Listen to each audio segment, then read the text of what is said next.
Distinguidos amigos, ahora vamos a pasar a una etapa de preguntas y respuestas que tiene las siguientes reglas. Yo voy a dar el uso de la palabra a la persona que desee preguntar, se ha de identificar diciendo quién es y si pertenece a alguna institución, y esperamos que realmente haga una pregunta, no un discurso, porque si viene un discurso lo voy a interrumpir.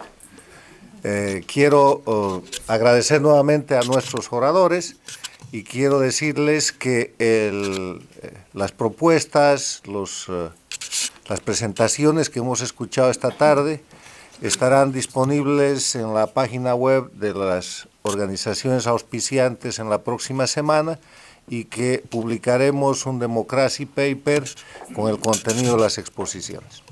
Tienen ustedes el uso de la palabra. Vamos a hacer... Dale, está bien. Si hablas fuerte está bien. Si quieres el micrófono, si quieres... Mi pregunta es para el doctor Vidal. Mencionó el hecho de que Cuba está en el extremo completo de la falta de libertad de prensa. Y también mencionó los países que están en un término medio, o sea, algunos más que otros. ¿Cree que esos casos en el medio están en la situación que se encuentran hoy en día por la influencia cubana y los vínculos de Cuba con esos gobiernos, o es algo natural de la situación latinoamericana sin tener nada que ver con la situación cubana, la influencia cubana? Bueno, vamos a ver, yo creo que los regímenes, bueno, entre esos países hay algunos que van mal sin una identificación ideológica concreta. Yo no creo que México sea un país que en estos momentos se identifique con la dictadura bolivariana, por ejemplo.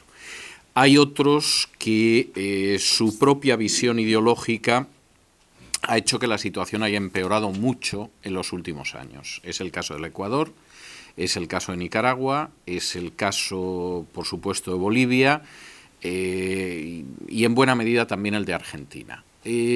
Yo creo que ahí se produce un amor a primera vista. Es decir, en última instancia, seguramente a Hugo Chávez le gustaba ir en esa dirección.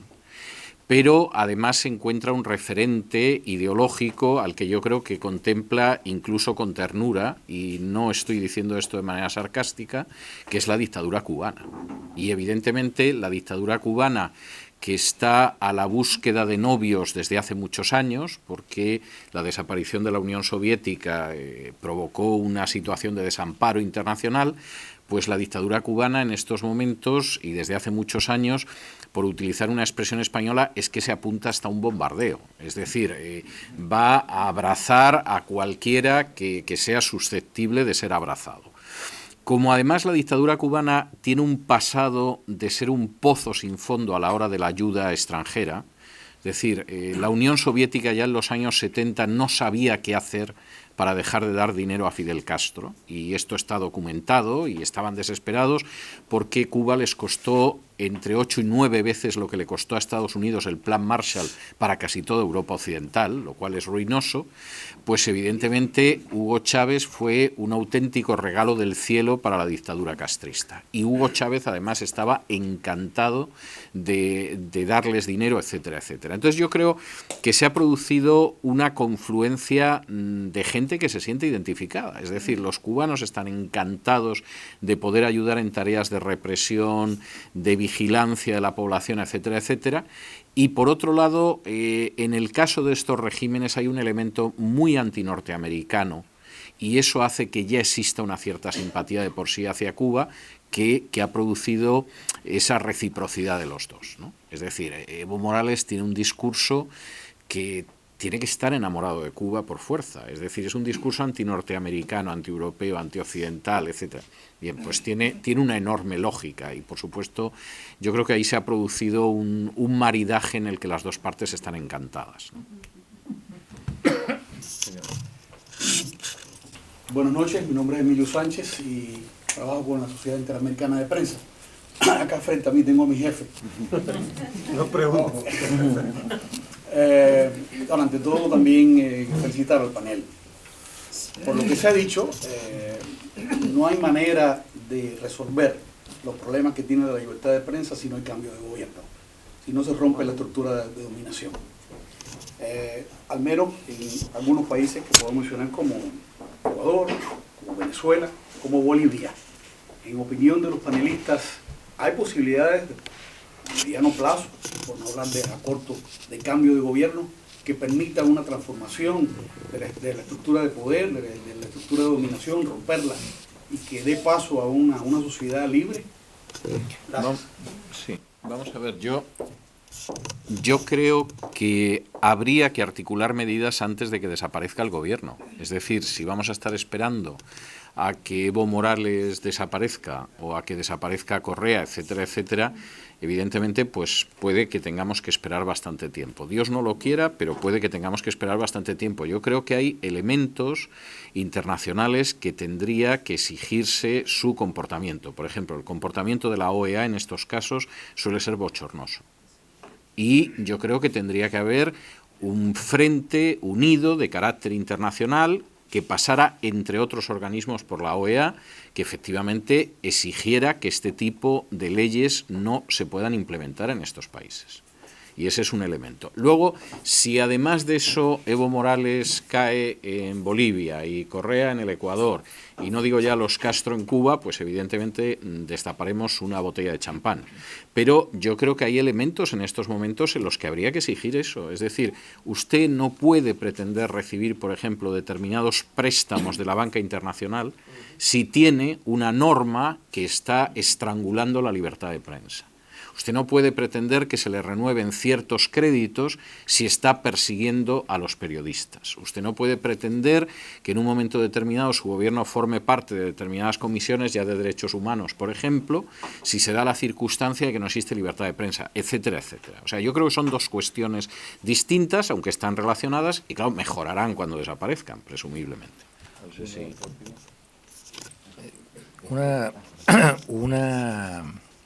Un comentario sobre esto último que ha dicho Vidal.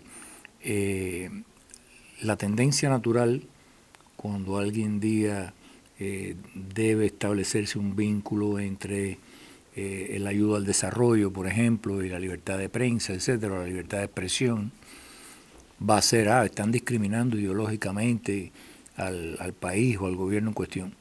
Pero el problema es que desde que Amartya Sen descubrió el vínculo entre la libertad y el desarrollo, es importante decir, bueno, es que nosotros no podemos poner dinero para desarrollar un país donde lo más probable es que los proyectos no salgan adelante como se quisieran, precisamente porque no hay un contexto que lo facilite. Y parte de ese contexto es la libertad de expresión, la libertad de investigación y la libertad de prensa. O sea, que no es tan disparatado, tan politizado ideológicamente el hacer este vínculo. Es un vínculo natural a partir de lo que ya se sabe que sucede en países donde llega la ayuda al desarrollo y la corrupción reina y no hay nadie que pueda denunciarla.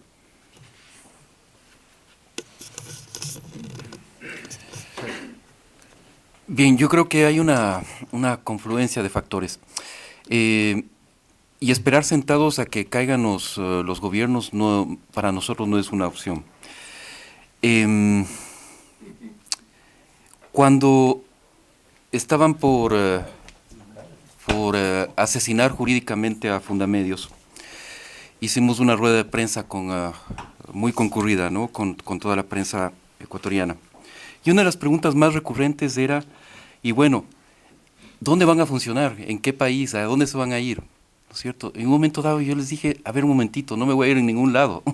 O sea, la lucha se la hace aquí adentro. O sea, la lucha la tenemos que hacer los demócratas de cada país, ¿sí? Y no va a haber cambio de gobierno si no damos esa pelea al interior de cada país. No quiero ser crítico con nuestros amigos venezolanos, deben estar muchos aquí, pero quizás uno de los errores que se ha cometido en Venezuela es justamente la fuga de la gran parte de la clase media venezolana. ¿No es cierto? Que dijeron, bueno, en un momento dado no podemos, y no critico, cada uno tiene la opción de vida que quiera tenerla, pero yo sí creo que hay que dar peleas al interior de cada país. De que si es que cae Correa, hay cambio de gobierno en el 2017, y viene un presidente de derecha y tiene una ley orgánica de comunicación como la que tiene, sería el presidente más feliz del mundo. Más feliz del mundo. Cualquier gobernante va a estar feliz de tener la prensa bajo su bota, bajo su zapato. O sea, hay que empujar desde la sociedad civil, desde la población, desde los ciudadanos, los cambios que necesitamos. No es solamente un cambio de gobierno, es un cambio de cultura democrática, es un cambio de ciudadanía, es un cambio de que tenemos que empujar todos los que estamos aquí, todos los que vivimos en nuestros países. Obviamente la comunidad internacional, comparto las críticas de la OEA, ha sido nefasta la forma en cómo se ha manejado la OEA en los últimos periodos, ¿sí? Pero tenemos que, si los ciudadanos de las Américas no empujamos los cambios, que los gobiernos asuman un compromiso real con la democracia, pues seguiremos hablando de esto dentro de 10 años, aunque tengamos gobiernos de distinto signo. Ricardo, ¿tú quieres decir algo? ¿Alguien más desea preguntar? Sí.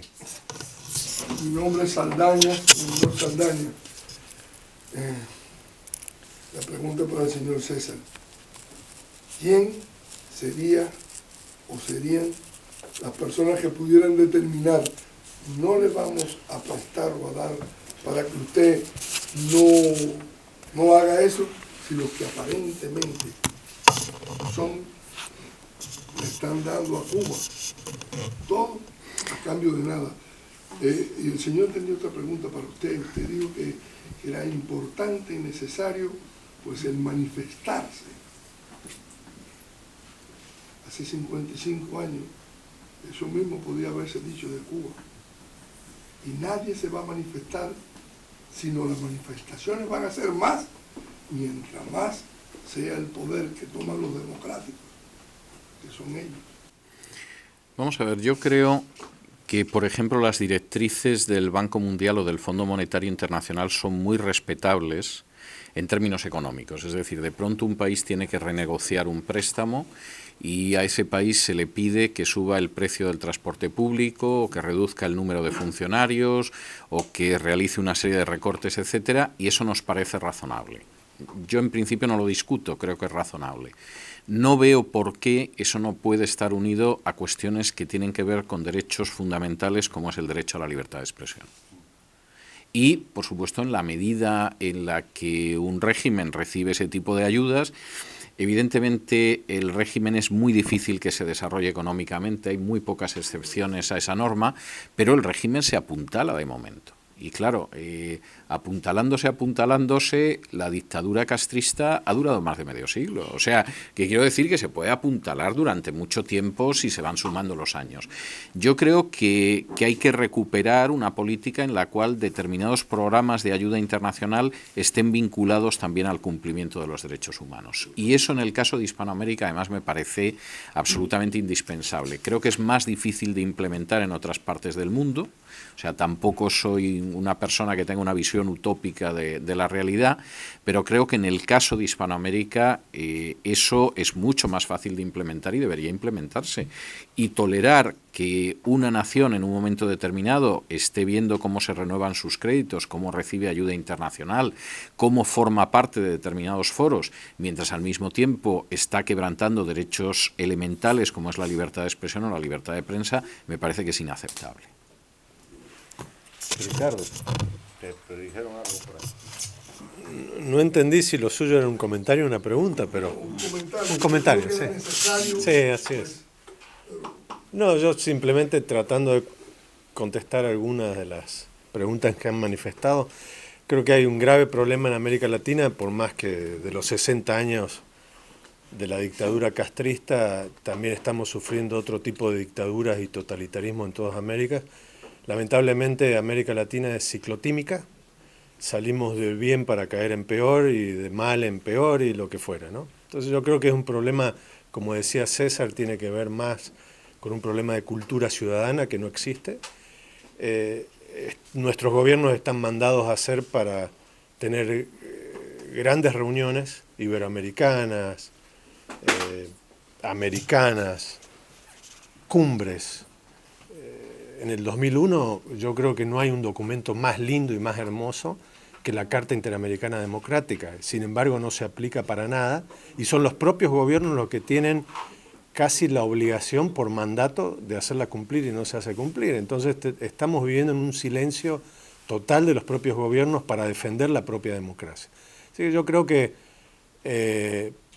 los cambios de gobierno sí o sí van a ayudar. Yo creo que es obviamente que a nadie que se tilde democrático quisiera seguir teniendo a un Raúl o a un Rafael o a un Nicolás o a una Cristina, es decir, y menos a Daniel y a Evo, que se tratan de eternizar en el poder y hacen revoluciones en sus propios países que lo único que hacen es generar clientelismo electoral para quedarse en el poder.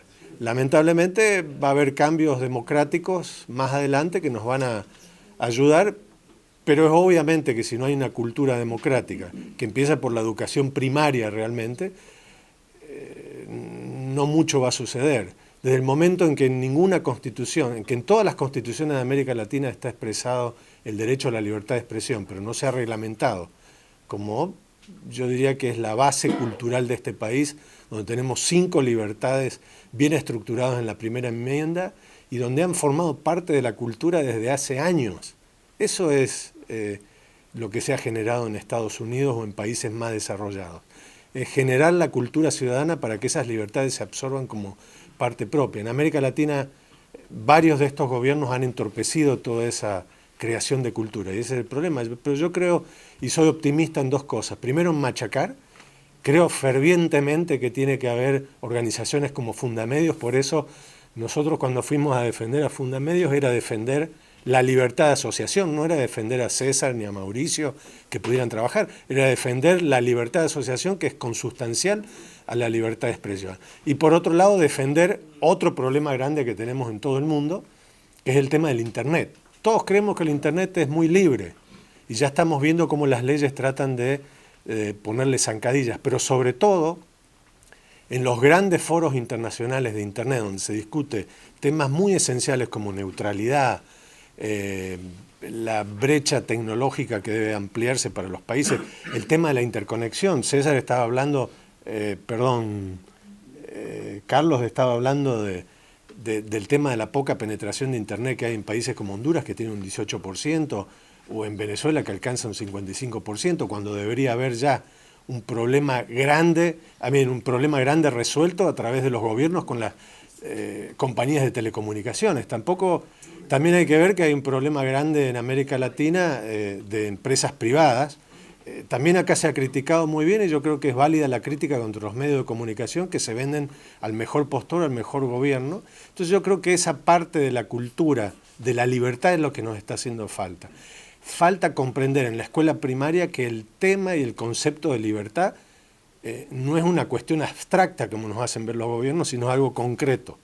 Y eso creo que es lo que está fallando, un grave problema de educación, un grave problema de cultura ciudadana. Señora. No tengo la solución, de paso.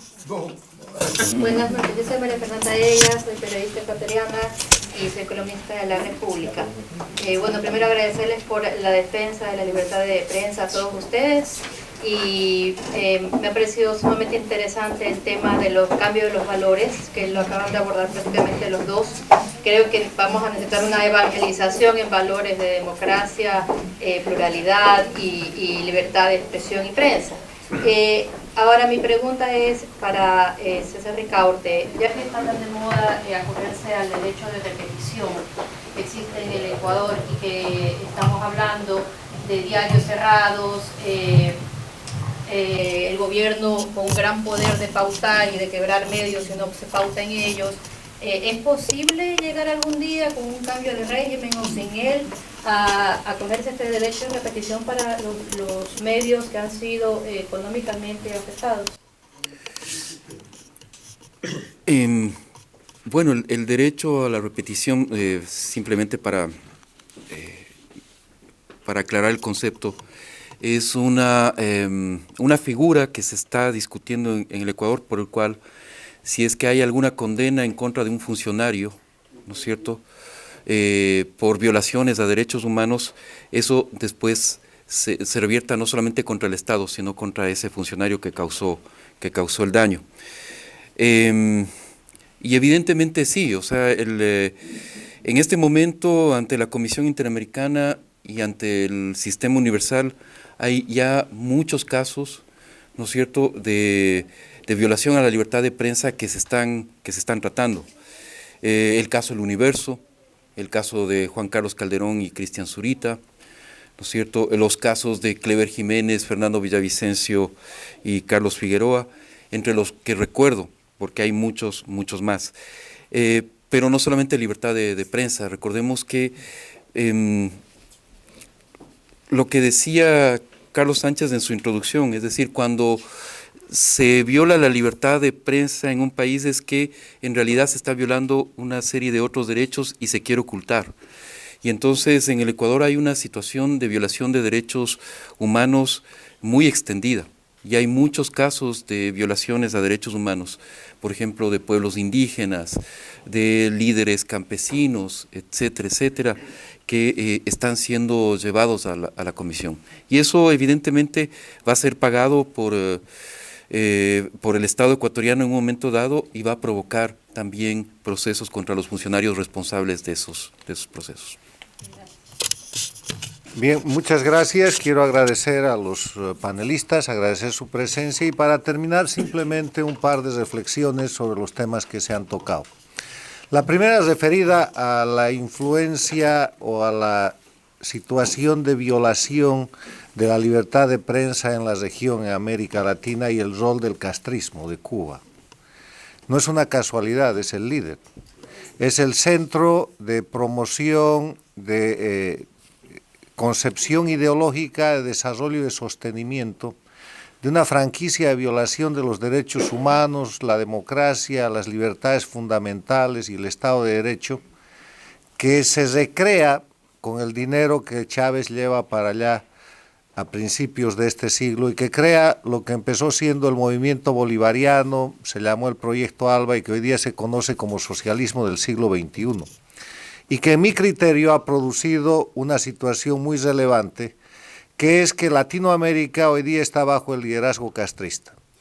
Cualquier situación importante de política, incluida la libertad de prensa, hoy día, en mi opinión, pasa por La Habana, porque los gobiernos democráticos y no democráticos de América Latina, por diferentes razones de creación, como el caso de Venezuela, Bolivia, Ecuador, Nicaragua, de asociación ideológica o de subordinación al pasado, liderazgos de Chile, del Uruguay, de Brasil, o de temor o conveniencia, como el caso de Colombia, para dar algunos ejemplos, están subordinados políticamente al país más autoritario, totalitario, dictatorial, económicamente destrozado de las Américas, pero que tiene liderazgo político. Y el tema, en mi criterio, puede ser objeto de otra discusión, es que la violación de la libertad de prensa, de las libertades individuales, de la libertad de expresión, forma parte de la metodología de control social del castrismo y que lo que vemos en Argentina, en Ecuador, en Venezuela, en Bolivia, en Nicaragua, no es sino la aplicación de una fórmula que se conoce. El otro tema es que en la defensa de estas libertades, los principios y los valores son lo fundamental. Y por eso es que organizamos este tipo de reuniones, invitando a luchadores que desde sus diferentes puntos de vista, posiciones y roles en la sociedad, aquí hay un argentino, hay un ecuatoriano, hay un español, hay un cubano americano, defienden principios y valores que son fundamentales para lo que conocemos como civilización. Y ese es el esfuerzo. Muchas gracias por su presencia y buenas noches.